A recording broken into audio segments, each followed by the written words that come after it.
Hello hi नमस्कार. परत एक नवीन रेसिपी तुमच्याबरोबर शेअर करते. Butter garlic paratha. खूप सुंदर, सोपी, नेहमीसारखी पटकन होणारी अशी कमीत कमी साहित्यातली रेसिपी आहे. त्यामुळे वेळ न घालवता पटकन आपण रेसिपीला सुरुवात करूया. एका भांड्यामध्ये तूप घेतले 2 चमचे.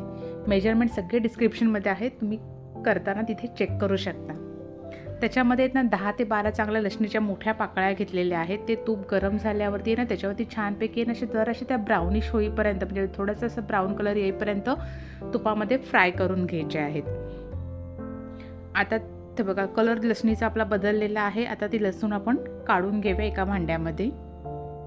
आणि जे आता एवढं तूप उरलेलं आहे, हे तूप आपण नंतर वापरणार आहोत. वेस्ट काहीही नाही आहे. त्याच्यामुळे तुम्हाला असं वाटत असेल एवढं तूप घ्यायची गरज का होती, तर असं काही नाही आहे. आता त्या तुपामध्ये मस्तपैकी आपला लसणीचा फ्लेवर उरलेला गेलेला आहे सगळा. त्याच्यामुळे आपण हे तूप नंतर वापरायचं आहे. आता ही लसूण आहे ना, ती थोडीशी आपण स्मॅश करून घेऊया. छानपैकी अशी एकदम मऊ झालेली आहे, थोडी स्मॅश करून घेऊया. आता त्याच्यामध्ये टाकून घ्यायचं आहे बटर.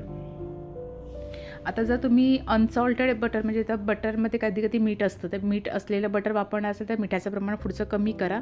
नाहीतर मीठ नसलेलं असेल तर मग मीठ जरा बऱ्यापैकी टाका. आता त्याच्यात चिली फ्लेक्स थोडं टाकलेलं आहे, मिक्सअप टाकलेलं आहे. मिक्सअप नसेल, नाही टाकलं तरीसुद्धा चालेल. थोडंसं मीठ टाकले चवीनुसार आणि काळी मिरीची पावडर टाकलेली आहे. आता हे सगळं आपण आहे ना व्यवस्थित असं मिक्स करूया. थोडीशी कोथिंबीर बारीक चिरून टाकूया त्याच्यामुळे अजून छान होतं. आणि चिली फ्लेक्स असल्यामुळे ना आपण जे त्याच्यामध्ये हिरवी मिरची टाकलेली नाही, जर चिली फ्लेक्स नसेल ना तर हिरवी मिरची बारीक चिरून त्याच्यामध्ये नक्की टाका, म्हणजे खूप छान फ्लेवर येईल. चिली फ्लेक्स असेल तर दोन्ही पण एकदम टाकू नका, खूप स्पायसी होऊन जातं मग. आता एक छानपैकी असं स्मूथ त्याची पेस्ट तयार करून घ्यायची आहे, की जी आपल्याला पराठ्याला व्यवस्थित स्प्रेड करता येऊ शकतं. त्याच्यामुळे ते करताना अजिबात असं लसूण वगैरे पण आहे ना अशी व्यवस्थित अगदी मऊ झालेली पाहिजे, म्हणजे आपला पराठा आहे ना फाटत नाही किंवा असं करताना तुटत नाही लाटताना वगैरे. म्हणून व्यवस्थित अगदी स्मूथ छानपैकी ते फेटून घ्यायचं. रेसिपी आवडली तर व्हिडिओला लाईक करा आणि चॅनलवर नवीन आहे तर चॅनल लवकरात लवकर सबस्क्राईब करा. आता चपातीचं जे आपलं पीठ भिजवलेलं असतं त्याचं चपातीचं पीठ भिजवून घ्यायचं. त्याचा एक गोळा घ्यायचा आहे, जेवढा आपल्याला पराठा छोटा मोठा करायचा आहे त्यानुसार. त्याला थोडंसं पीठ लावून घेतलं आहे परत एकदा मी. आणि आपण जशी चपाती लाटतो ना तेवढंच एकदम अशी जाड, पराठा आहे म्हणून जाडं लाटायला पाहिजे असं अजिबात नाही आहे. जशी आपण पातळ रेग्युलर चपाती लाटतो तर तशा पद्धतीनेच आपल्याला हे लाटून घ्यायचं आहे.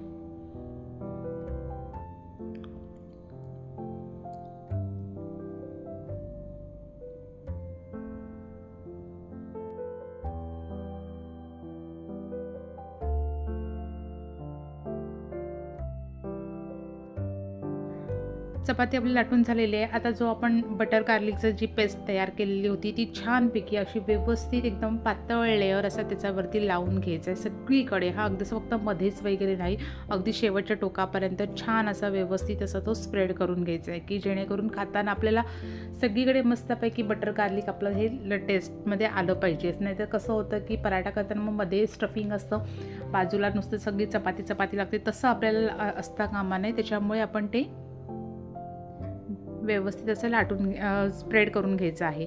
आता मी दाखवते व्हिडिओमध्ये त्या पद्धतीने ना तो ना फोल्ड करून घ्यायचा आहे, की जेणेकरून तो आहे ना असं त्याला आहे ना जेव्हा तयार होतो ना तेव्हा एक मस्तपैकी असे लेयर्स येतात आणि इतका तो छान टेस्टी लागतो ना. त्याच्यामुळे अशा पद्धतीने आपण तो फोल्ड करून घ्यायचा आहे. हे बघा अशा पद्धतीने तो फोल्ड करून घेतलेला आहे.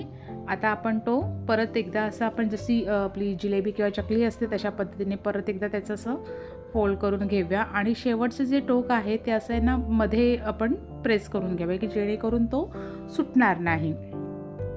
आता परत एकदा थोडंसं आपलं गव्हाचं पीठ थोडं घ्यायचं आणि ते लावायचं आणि मस्तपैकी आपण पराठा हा लाटून घेऊया. पराठा प्रत्येक वेळेला जाडाच पाहिजे असं काही नाही. जेव्हा ते असे एकदम स्टफिंगवाले असतात म्हणजे आलू पराठा वगैरे ते ठीक आहे, पण हे एवढे जाडी पाहिजेत असं काही नाही. असेच एकदम आपण व्यवस्थित असे लाटून घेऊया ते पातळ असे. एकीकडे तवा गरम करायला ठेवलेला होता. आता जे आपण तूप उरलं होतं ते आता आपण ह्याच्यामध्ये टाकूया, की जेणेकरून अजून आपला फ्लेवर खूप छान येईल. कारण का त्या तुपामध्ये लसणीचा फ्लेवर सगळा उतरलेला होता, त्याच्यामुळे आपण ते तूप परत वापरलेलं आहे आणि आपण पराठा मस्तपैकी दोन्ही साईडनी छानपैकी असा गोल्डन क्रिस्पी असा तो शेकवून घ्यायचा आहे. एक्स्ट्रामध्ये बटर तुम्ही टाकू शकता, कारण का बटर गार्लिक पराठे म्हटल्यानंतर थोडं बटर हे एक्स्ट्रा असलंच पाहिजे. आणि तसंही पराठ्यावरती बटर कमी असेल तर मग तो पराठ्याला मजा काय. त्याच्यामुळे भरपूर असं बटर टाकून मस्तपैकी एकदम यम्मी टेस्टी आपला हा बटर गार्लिक पराठा आपण तयार केलेला आहे. खायला खूप सुंदर, खूप टेस्टी आणि पटकन होणारा असा हा पराठा आहे.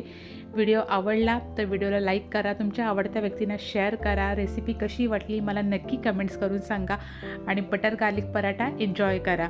तुम्ही केल्यानंतर मला नक्की कमेंट्स करा की आम्ही अशा पद्धतीने केला आणि तुम्हाला ती रेसिपी कशी वाटली ती. चला तर भेटूया परत एक सुंदर नवीन रेसिपीसोबत. तोपर्यंत हा पराठा एन्जॉय करा. थँक्यू.